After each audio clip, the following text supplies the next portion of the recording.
पहला प्रश्न है, हाल ही में भारत ओमान संयुक्त सैन्य अभ्यास अल नजापुर निम्नलिखित में से किस राज्य में आयोजित किया गया? राजस्थान, मेघालय, उत्तराखंड, गुजरात। भारत ओमान संयुक्त सैन्य अभ्यास अल नजापुर राजस्थान के बीकानेर में महाजन फील्ड फायरिंग रेंज में आयोजित किया गया। इस सैन्य अभ्यास में ओमान के सुल्तान पैरासूट रेजिमेंट के 60 कर्मियों ने भाग लिया। वहीं भारतीय सेना का प्रतिनिधित्व 18 मैकेनाइज्ड इन्फेंट्री बटालियन के सैनिकों ने किया। तो यहां पर आपका सही आंसर है ए वाला। दूसरा प्रश्न है, उत्तर प्रदेश सरकार की प्रवीण योजना का उद्देश्य है ट्रांसजेंडर लोगों के लिए निर्वाह प्रदान करना, सरकारी स्कूलों के छात्रों को व्यवसाय प्रशिक्षण प्रदान करना, विधवाओं और अनाथों को आसानी से सरकारी सेवाओं का लाभ उठाने में मदद करना, या उपरोक्त में से कोई नहीं। अगस्त 2022 में यूपी की गवर्नमेंट ने प्रवीण योजना स्टार्ट की है। इस योजना का उद्देश्य सरकारी स्कूलों के छात्रों को उनकी हाई स्कूल और इंटरमीडिएट तक की पढ़ाई पूरी करने तक व्यवसाय प्रशिक्षण प्रदान करना है। सरकार जो है 11 अलग अलग ट्रेडों में छात्रों को प्रशिक्षण प्रदान करेगी। तो यहां पर आपका सही आंसर है बी वाला। तीसरा प्रश्न है, निम्नलिखित में से कौन सी कृष्णा नदी की प्रमुख सहायक नदी नहीं है? मंजरा, कोयना, तुंगभद्रा, भीमा। कृष्णा जो है प्रायद्वीपीय भारत की दूसरी सबसे बड़ी नदी है। कृष्णा की टोटल लंबाई जो है 1401 किलोमीटर है। कृष्णा की सहायक नदियों में कोयना, तुंगभद्रा और भीमा शामिल हैं। वहीं मंजरा जो है ये गोदावरी की सहायक नदी है और गोदावरी जो है दक्षिण भारत की सबसे बड़ी नदी है। गोदावरी को प्रायद्वीपीय भारत की गंगा भी कहा जाता है। तो मंजरा, प्राणहिता, पेनगंगा, इंद्रावती ये सभी जो हैं ये गोदावरी की सहायक नदियां हैं। तो यहां पर आपका ए वाला गलत है। आपका सही आंसर होगा यहां पर ए वाला। चौथा प्रश्न है, पैगोंग तसो झील के संदर्भ में निम्नलिखित में से कौन सा या कौन से कथन सही है? यह झील सिक्किम में स्थित है।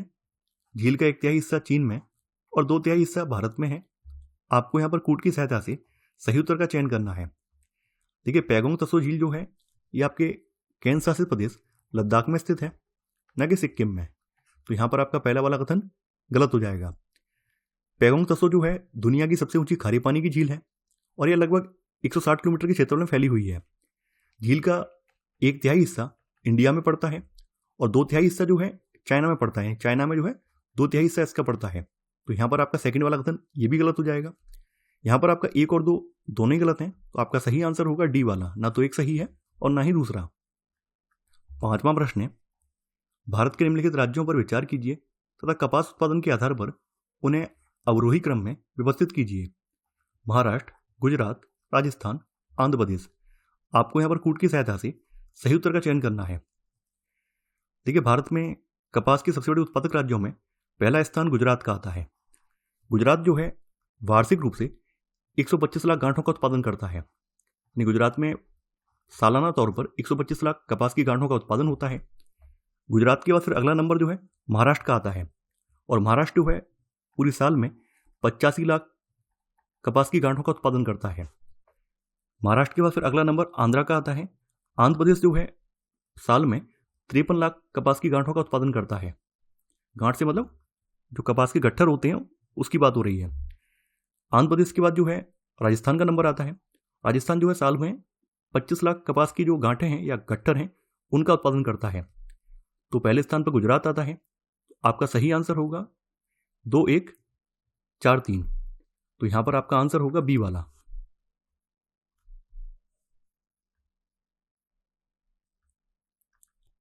छठवां प्रश्न है, journey of a nation 75 years of Indian economy नामक पुस्तक लिखी गई है झुंपा लाहिड़ी द्वारा, संजय बारू द्वारा, कमला दास द्वारा, अनुजा चौहान द्वारा। Journey of a nation 75 years of Indian economy, इसके लेखक संजय बारू हैं।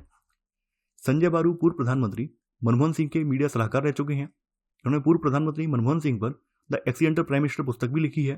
तो यहां पर आपका सही आंसर है बी वाला। सातवां प्रश्न है, उत्तर प्रदेश वैश्विक निवेशक शिखर सम्मेलन का आयोजन किया जाएगा 10 से 15 जुलाई 2024 को, 21 से 23 जून 2023 को, 17 से 20 मार्च 2024 को, 10 से 12 फरवरी 2023 को। उत्तर प्रदेश वैश्विक निवेशक शिखर सम्मेलन का आयोजन 10 से 12 फरवरी 2023 को लखनऊ में किया गया। तो यहां पर आपका सही आंसर है डी वाला। 8वां प्रश्न है, रोम किस नदी के तट पर स्थित है? पियावे, टाइबर, आडिये, पो। इटली की राजधानी रोम टाइबर नदी के तट पर स्थित है, तो यहां पर आपका सही आंसर है बी वाला। 9वां प्रश्न है, निम्नलिखित में से किसने बिग बैंग थ्योरी दी? Comte de Buffon, James Jeans, H N. Russell, George Lemaitre. George Lemaitre ने बिग बैंग थ्योरी दी है। बिग बैंग थ्योरी ब्रह्मांड की उत्पत्ति, मिल्की वे और सौरमंडल से संबंधित है। 1967 में रॉबर्ट वेगनर ने इस सिद्धांत की विस्तारित व्याख्या प्रस्तुत की, तो यहां पर आपका सही आंसर है डी वाला।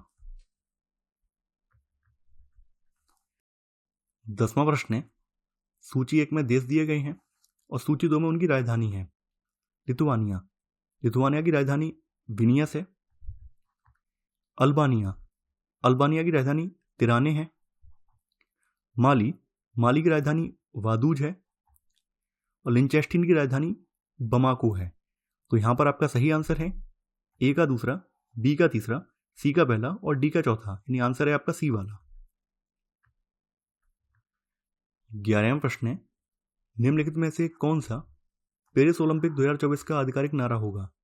Together for a shared future, united by emotion, games wide open, faster higher stronger together. Games wide open Paris Olympic 2024 का आधिकारिक नारा होगा। हाल ही में स्लोगन को पेरिस ओलंपिक के अध्यक्ष टोनी एस्टंगवेट द्वारा अनावरण किया गया, तो यहां पर आपका सही आंसर है सी वाला।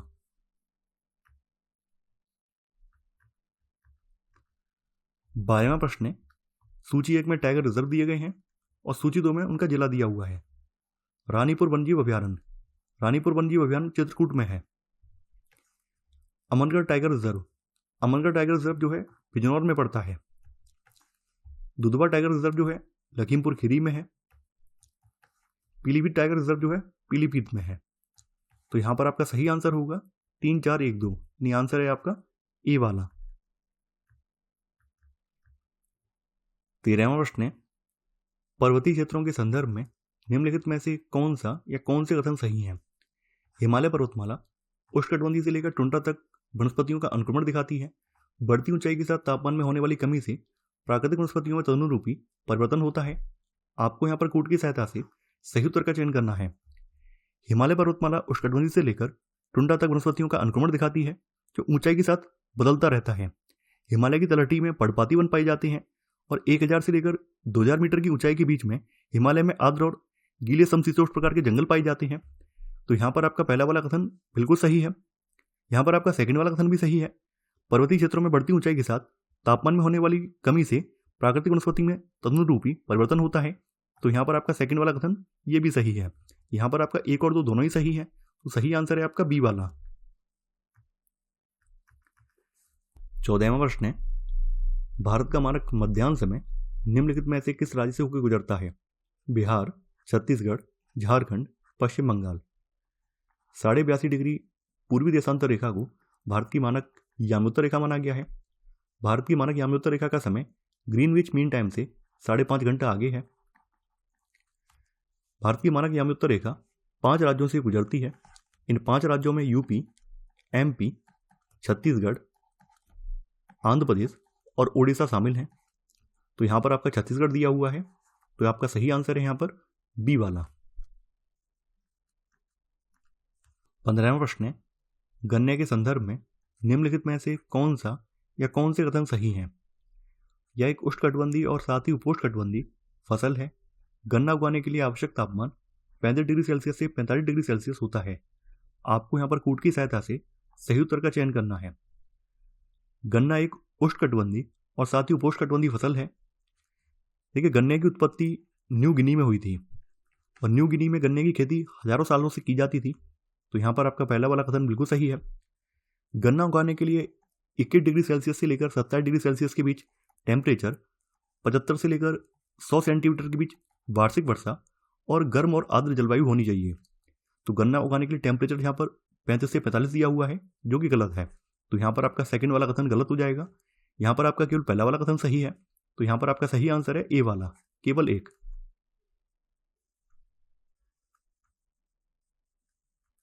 16वां प्रश्न है, स्कूल शिक्षा रूपांतरण के लिए अरुणाचल प्रदेश के त्रिपक्षीय समझौते के संदर्भ में निम्नलिखित में से कौन सा या कौन से कथन सही हैं? अरुणाचल प्रदेश सरकार ने नीति आयोग और रीच टू टीच फाउंडेशन के साथ एक त्रिपक्षीय समझौते पर हस्ताक्षर किए हैं। समझौता वर्ष 2022 से वर्ष 2025 तक 3 वर्षों की साझेदारी है। आपको यहाँ पर कूट की सहायता से सही उत्तर का चयन करना है। हाल ही में अरुणाचल प्रदेश सरकार ने नीति आयोग और रीच टू टीच फाउंडेशन के साथ एक त्रिपक्षीय समझौते पर हस्ताक्षर किए हैं। तो यहाँ पर आपका पहला वाला कथन बिल्कुल सही है। देखिए, यह समझौता वर्ष 2022 से वर्ष 2025 तक 3 वर्षों की साझेदारी है। तो यहाँ पर आपका सेकंड वाला भी सही है। यह समझौता 2 लाख से अधिक बच्चों तक पहुंच बनाकर राज्य के 3000 से अधिक सरकारी स्कूलों में छात्रों के सीखने के परिणाम को बढ़ाने पर केंद्रित है। तो यहाँ पर आपका 1 और 2 दोनों ही सही हैं। आपका सही आंसर होगा बी वाला, 1 तथा 2 दोनों। 17वां प्रश्न है, वाराणसी की तर्ज पर उत्तर प्रदेश में निम्नलिखित में से किस स्थान पर क्रूज सेवाएं शुरू होंगी? बलिया, लखनऊ, प्रयागराज, कानपुर। वाराणसी की तर्ज पर प्रयागराज में क्रूज और जलमार्ग सेवा प्रारंभ की जाएगी। तो आपका सही आंसर होगा यहाँ पर सी वाला। 18वां प्रश्न है, निम्नलिखित में से कौन सा युग्म सही सम्मिलित नहीं है? Pakistan, Lahore, Germany, Berlin, Ukraine, Kyiv, Serbia, Belgrade. देखिए, पाकिस्तान की राजधानी इस्लामाबाद है, ना कि लाहौर। तो यहाँ पर आपका पहला वाला कथन गलत हो जाएगा। जर्मनी की राजधानी बर्लिन है, यूक्रेन की कीव है और सर्बिया की बेलग्रेड है। तो यहाँ पर आपका गलत वाला आंसर होगा ए वाला।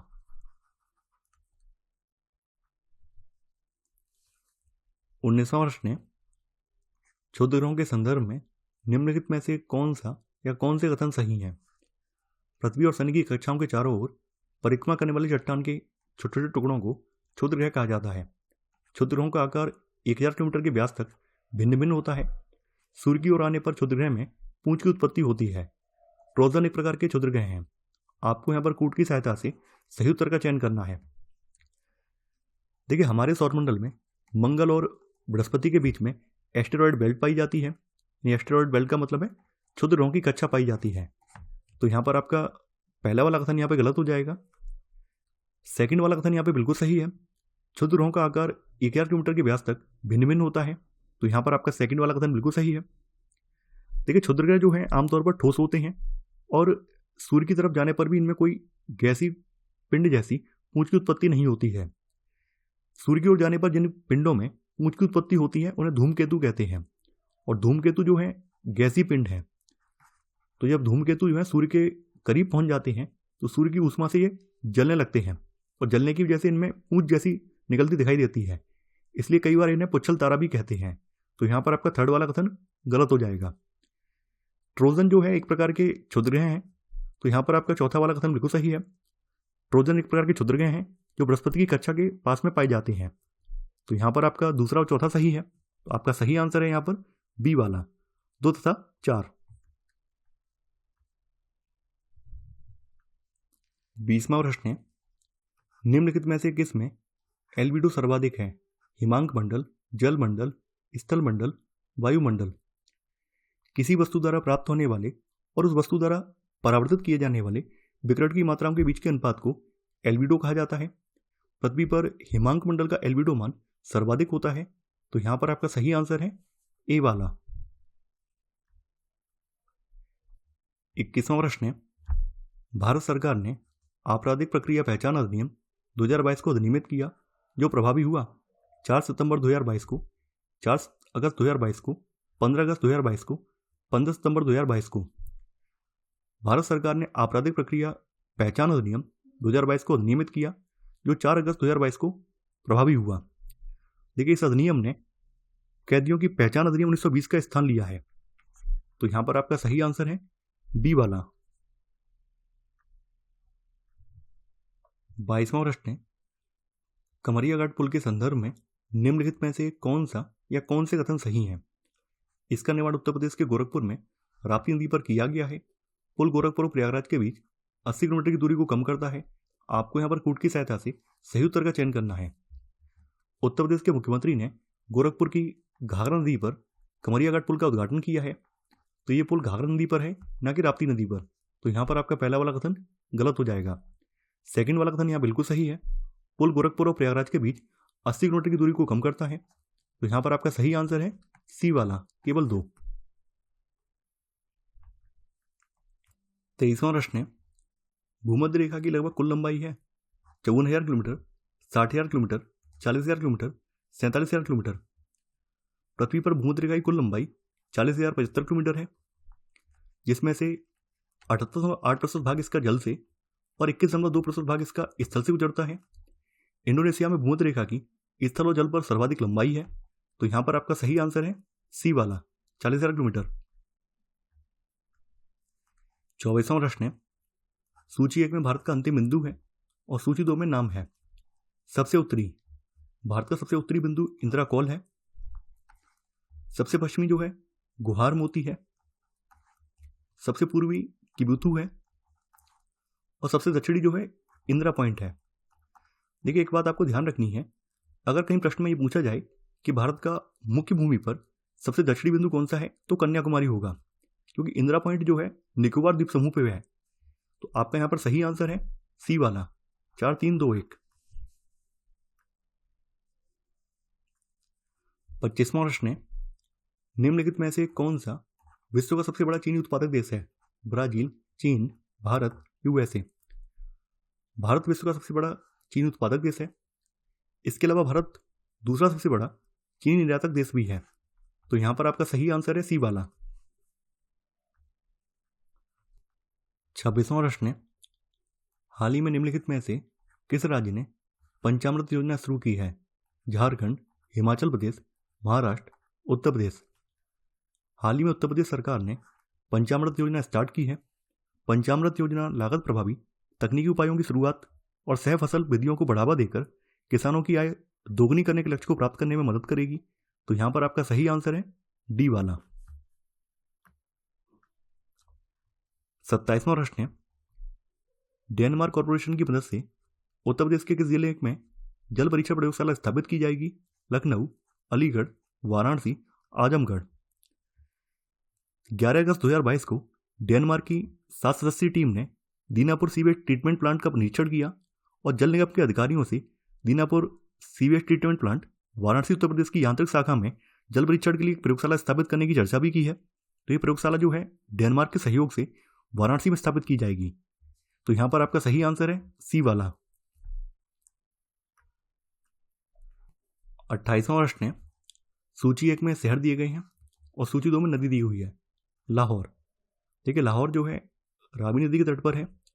लंदन जो है टेम्स नदी के तट पर है। न्यूयॉर्क हडसन नदी के तट पर है और जर्मनी का बॉन जो है राइन नदी के तट पर है। तो आपका यहां पर सही आंसर होगा सी वाला, ए का पहला, बी का तीसरा, सी का दूसरा और डी का चौथा। तो आंसर है आपका सी वाला। 29वां प्रश्न है, प्रधान मध्याह्न रेखा निम्नलिखित में से किन 2 देशों से गुजरती है? फ्रांस, ब्राजील, घाना, दक्षिण अफ्रीका। आपको यहां पर कूट की सहायता से सही उत्तर का चयन करना है। प्रधान मध्याह्न 0 डिग्री देशांतर रेखा है, जो पृथ्वी के चारों ओर पूर्व और पश्चिम दोनों की दूरी मापने के लिए प्रारंभिक बिंदु है। एक अंतर्राष्ट्रीय समझौते के तहत ग्रीनविच इंग्लैंड से गुजरने वाली मध्याह्न रेखा को आधिकारिक प्रधान मध्याह्न रेखा माना गया है। प्रधान मध्याह्न रेखा 8 देशों, 3 महाद्वीपों और 6 जल निकायों से गुजरती है। इन 8 देशों में 3 देश जो हैं यूरोप के हैं, तो यूरोप के देशों में यूके है, स्पेन है और फ्रांस है। तो यहां पर आपका पहला वाला सही है। वहीं अफ्रीका के देशों की बात करें तो अफ्रीका के देशों में अल्जीरिया, माली, बुर्किना फासो, घाना और टोगो हैं। तो यहां पर आपका 1 और 3 सही है, तो सही आंसर है आपका बी वाला 1 तथा 3। 30वां प्रश्न है, निम्नलिखित में से कौन भूपर्वतीय पदार्थों के द्रव्यमान के वितरण से संबंधित जानकारी प्रदान करता है? ज्वालामुखी विस्फोट, उल्का, पी तरंग, गुरुत्वाकर्षण।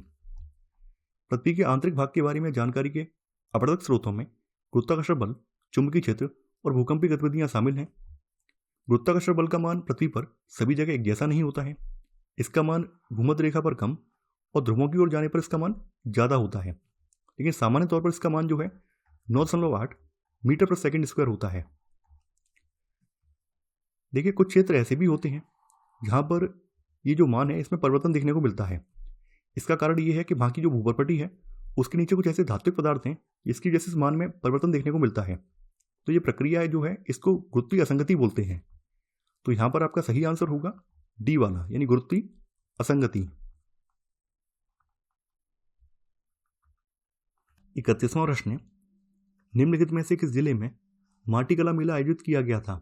सहारनपुर, लखनऊ, कौशाम्बी, सोनभद्र। माटी कला मेले का आयोजन उत्तर प्रदेश सरकार द्वारा 14 अक्टूबर से लेकर 23 अक्टूबर के बीच में लखनऊ में किया गया। इसका उद्देश्य मृदा के बर्तनों और उनकी कला को बढ़ावा देना और मृदा के कारीगरों की वित्तीय स्थिति में सुधार करना था। तो यहां पर आपका सही आंसर है बी वाला। 32वां प्रश्न है, आजादी का अमृत महोत्सव के तहत बड़े चलो आंदोलन आयोजित किया गया। 5 से 12 अगस्त 2022 तक, 6 से 13 अगस्त 2022 तक, 7 से 14 अगस्त 2022 तक, 8 से 15 अगस्त 2022 तक।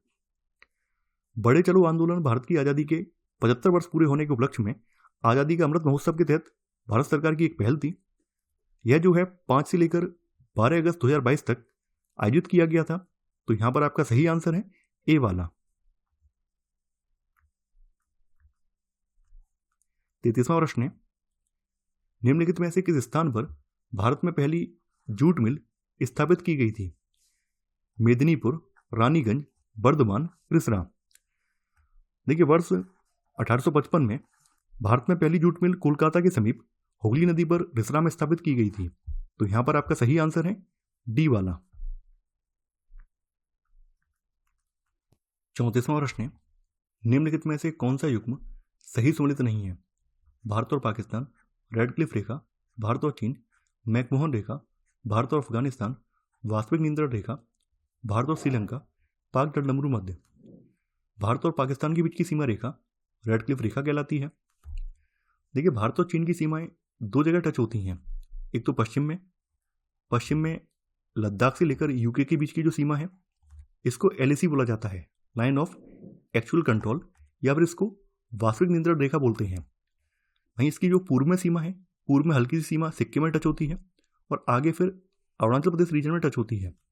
तो अरुणाचल प्रदेश रीजन में जो सीमा टच हो रही है इसको मैकमोहन रेखा बोलते हैं। तो यहां पर आपका बी वाला सही है। भारत और अफगानिस्तान के बीच में डूरंड रेखा है, ना कि वास्तविक नियंत्रण रेखा। तो यहां पर आपका सी वाला गलत है। वास्तविक नियंत्रण रेखा जो है भारत और चीन की पश्चिमी सीमा रेखा है। डी वाला सही है। भारत और श्रीलंका के बीच में पाक जलडमरू मध्य है। तो यहां पर आपका गलत वाला आंसर है सी वाला।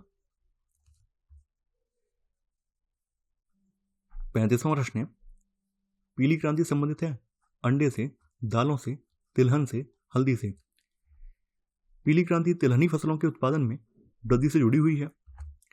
पीली क्रांति में 9 तिलहनी फसलों को शामिल किया गया है। इन 9 तिलहनी फसलों में मूंगफली, सरसों, सोयाबीन, कुसुम, तिल, सूरजमुखी, नाइजर, अलसी और अरंडी शामिल हैं। पीली क्रांति की सफलता सुनिश्चित करने के लिए भारत सरकार ने वर्ष 1986 में तेल प्रौद्योगिकी मिशन की स्टार्टिंग की थी।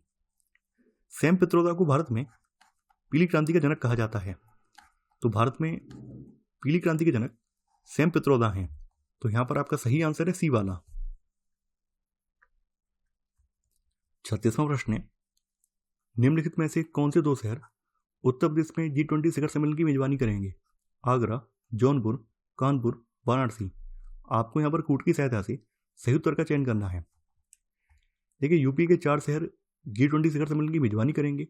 इनमें आगरा, वाराणसी, लखनऊ और ग्रेटर नोएडा शामिल हैं। तो यहां पर आपका सही आंसर है डी वाला, 1 तथा 4।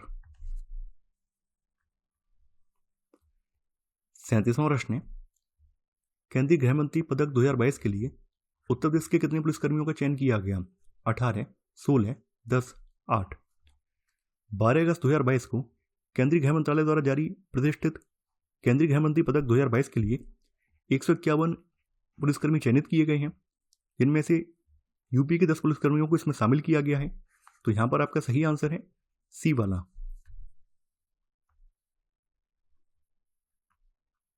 38वां प्रश्न है, वी आकार की घाटी के संदर्भ में निम्नलिखित में से कौन सा या कौन से कथन सही हैं? ये पर्वतों और पहाड़ियों में बहुत सामान्य तौर पर पाई जाती हैं। ग्रैंड कैनियन एक प्रकार की वी आकार की घाटी है। आपको यहां पर कूट की सहायता से सही उत्तर का चयन करना है। तीव्र ढाल वाली तेज बहने वाली नदियाँ नदी के ऊपरी भाग में वी आकार की घाटियों का निर्माण करती हैं। तो वी आकार की घाटियाँ पर्वतों और पहाड़ियों में पाए जाना एक सामान्य सी बात है। तो यहाँ पर आपका पहला वाला कथन बिल्कुल सही है। ग्रैंड कैनियन अमेरिका के एरिजोना में कोलोराडो नदी की सबसे लोकप्रिय वी आकार की घाटी है। तो ग्रैंड कैनियन जो है अमेरिका के एरिजोना प्रांत में कोलोराडो नदी पर है। तो यहाँ पर आपका सेकंड वाला कथन ये भी सही है। यहाँ पर आपका एक और दो दोनों ही सही है। तो आपका सही आंसर होगा यहाँ पर बी वाला। 39वां प्रश्न है, भूमध्य रेखा निम्नलिखित में से किन देशों से गुजरती है? Maldives, Gabon, Brazil, Somalia, Spain, Indonesia, Togo, Congo, Maldives, Mexico, Bharat, Kenya. भूमध्य रेखा 13 देशों, 3 महाद्वीपों और 3 जल निकायों से गुजरती है। इन 13 देशों में दक्षिण अमेरिका के 3 देश इक्वाडोर, कोलंबिया और ब्राजील शामिल हैं। तो ब्राजील से गुजरती है। अफ्रीका महाद्वीप के गैबोन, कांगो लोकतांत्रिक गणराज्य, युगांडा, केन्या, साओ टोम और प्रिंसिपे, सोमालिया। तो गैबोन से गुजरती है। गैबोन जो है अफ्रीकी महाद्वीप का देश है। एशिया की बात करें तो एशिया में मालदीव, इंडोनेशिया और किरिबाती से गुजरती है। तो मालदीव से गुजरती है। तो आपका सही आंसर होगा यहाँ पर ए वाला। ये मालदीव, गैबोन और ब्राजील से जो है भूमध्य रेखा जा रही है। 40वां प्रश्न है, निम्नलिखित में से कौन सा महासागर तल विन्यास का एक विभाजन नहीं है? गहरे सागरीय मैदान, महाद्वीपीय सीमांत, मध्य महासागरीय कटक, टिलाइटल। गहराई और आकारों के रूपों के आधार पर महासागरीय अधिस्थल को 3 प्रमुख भागों में विभाजित किया जा सकता है। इन 3 प्रमुख भागों में महाद्वीपीय सीमांत जो है महाद्वीपीय किनारों और समुद्री बेसिन के बीच का भाग होता है। गहरे सागरीय मैदान जो है ये मैदान विस्तृत मैदान जो है महाद्वीपीय तटों और मध्य महासागरीय कटकों के बीच में पाए जाते हैं। मध्य महासागरीय कटक महासागरीय जल में डूबी हुई पृथ्वी के धरातल पर पाई जाने वाली सबसे लंबी पर्वत श्रृंखला है। तो ये तीनों ही जो है महासागर तल विन्यास को संदर्भित करते हैं। वहीं टिलाइटल जो है टिलाइटल अवसादी चट्टानें हैं जो हिमानी निक्षेपण से बनती हैं। तो टिलाइटल इसमें शामिल नहीं है। तो आपका गलत वाला आंसर है डी वाला।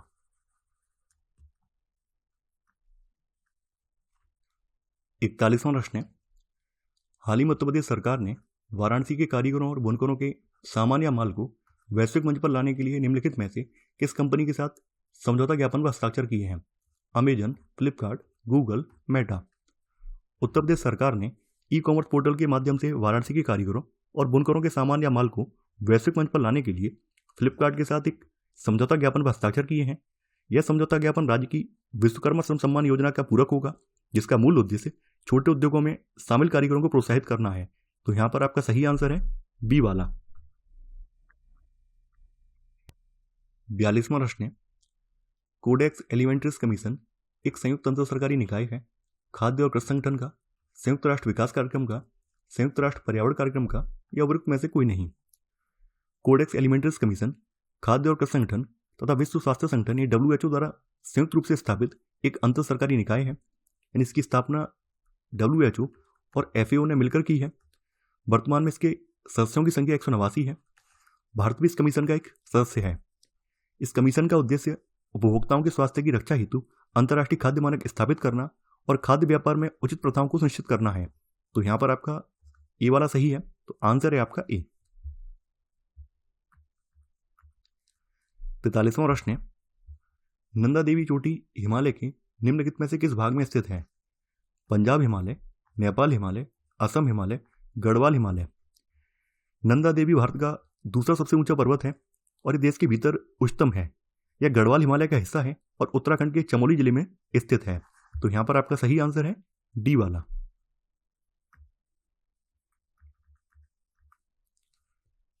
44वां प्रश्न है, पूर्वी हिमालय के निम्नलिखित पर्वतों पर विचार कीजिए और उन्हें उत्तर से दक्षिण दिशा की ओर व्यवस्थित कीजिए। पटकाई भूम, मिकिर पहाड़ी, मिस्मी पहाड़ी, लोसाई पहाड़ी। आपको यहाँ पर कूट की सहायता से सही उत्तर का चयन करना है। देखिए, पूर्वी हिमालय की जो पहाड़ियाँ हैं उनको आपको नॉर्थ टू साउथ बताना है कि सबसे उत्तरी कौन सी है और सबसे दक्षिणी कौन सी है। तो सबसे उत्तर में जो है मिस्मी पहाड़ी पड़ती है। मिस्मी के बाद फिर पटकाई बूम पड़ती है। पटकाई बूम के बाद फिर मिकिर पहाड़ी आती है और मिकिर पहाड़ी के बाद फिर लोसाई की पहाड़ी या मिजोरम की पहाड़ी या मिजो की पहाड़ी आती है। तो आपका सही क्रम होगा 3, 1, 2, 4। तो आंसर है आपका सी वाला।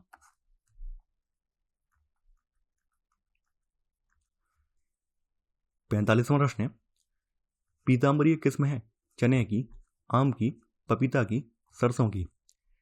पीताम्बरी पीली सरसों की एक किस्म है। इसको जो है चंद्रशेखर आजाद कृषि और प्रौद्योगिकी विश्वविद्यालय कानपुर ने विकसित किया है। तो यहां पर आपका सही आंसर है डी वाला।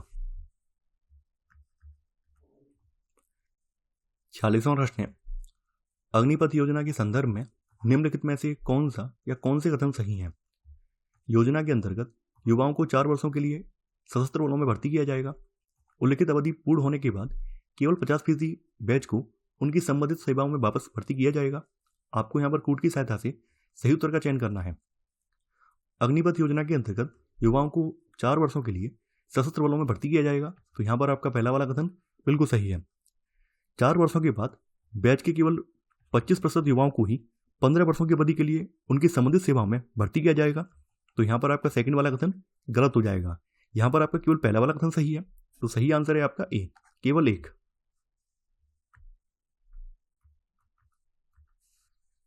47वां प्रश्न है, हाल ही में समाचारों में रहा कुकरेल वन स्थित है मथुरा में, आगरा में, लखनऊ में, गोरखपुर में।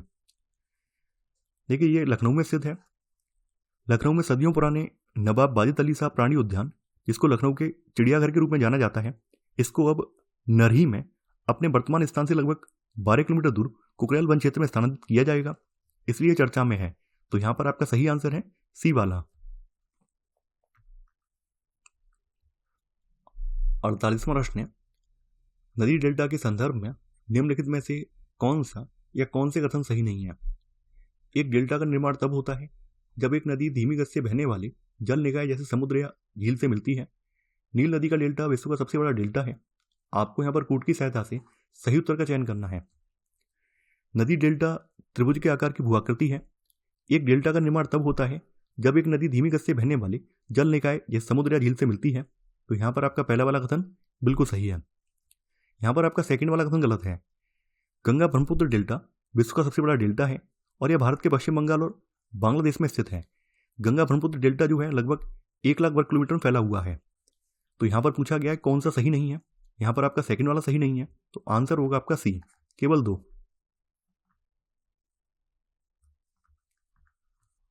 49वां प्रश्न है, निम्नलिखित में से कौन से 2 सही सुमेलित हैं? ज्वालामुखी पर्वत अवस्थिति, Cotopaxi Ecuador, Vesuvius Philippines, Fujiyama Japan, Kilimanjaro Angola. देखिए कोटोपैक्सी जो है इक्वाडोर में है, वेसुवियस जो है फिलीपींस में नहीं है बल्कि ये इटली में है। तो यहाँ पर आपका सेकंड वाला गलत हो जाएगा। फूजियामा जापान में है, किलिमंजारो जो है तंजानिया में है, यानी ये तंजानिया में स्थित है। तो यहाँ पर आपका चौथा वाला गलत है। यहाँ पर आपका केवल 1 और 3 सही है, तो सही आंसर है आपका सी वाला।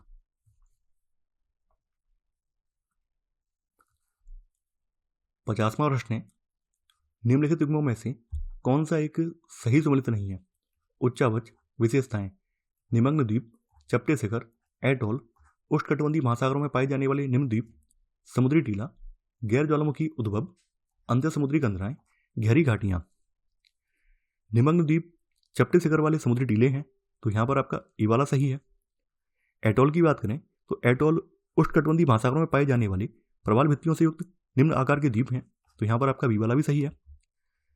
समुद्री टीला की बात करें तो समुद्री टीला का उद्भव मूल रूप से ज्वालामुखी से होता है, जबकि यहाँ लिखा हुआ गैर ज्वालामुखी उद्भव, तो सी वाला गलत हो जाएगा। समुद्री टीला नुकीले शिखरों वाला एक पर्वत है जो समुद्री तली से ऊपर की ओर उठता है, हालांकि ये महासागरों की सतह के ऊपर नहीं पहुंच पाता है। अंतर समुद्री कंदराएं गहरी घाटियां होती हैं, तो यहां पर आपका गलत वाला आंसर है सी वाला। इसी के साथ आपका पार्ट 1 यहाँ समाप्त हो जाता है। मैं आशा करता हूं कि आपको ये वीडियो पसंद आया होगा। मैं आप लोगों के रेस्पॉन्स से बहुत ज़्यादा निराश हूं और यही कारण है कि मैं वीडियो समय से नहीं दे पा रहा हूं, क्योंकि मुझे भी फील होता है कि इतनी मेहनत के बावजूद भी आप लोग वीडियो देखते नहीं हैं। आपको यही लगता है कि PDF प्रोवाइड करवा दें तो PDF से हमारी तैयारी हो जाए, तो मैंने आपको उसका विकल्प भी दे दिया है। जो लोग परचेज करना चाहते हैं वो फोटोशॉप से परचेज कर सकते हैं। मैं PDF शेयर नहीं कर सकता हूँ, ये मेरी मजबूरी है। इसके बावजूद भी अगर आपको नहीं देखना है तो मत देखिए। तो मैं आशा करता हूँ कि आपको वीडियो पसंद आया होगा। आप लोग इस वीडियो को लाइक और शेयर करना बिल्कुल मत भूलिए। तो चलिए आज के लिए इतना ही। Thanks for watching. जय हिंद।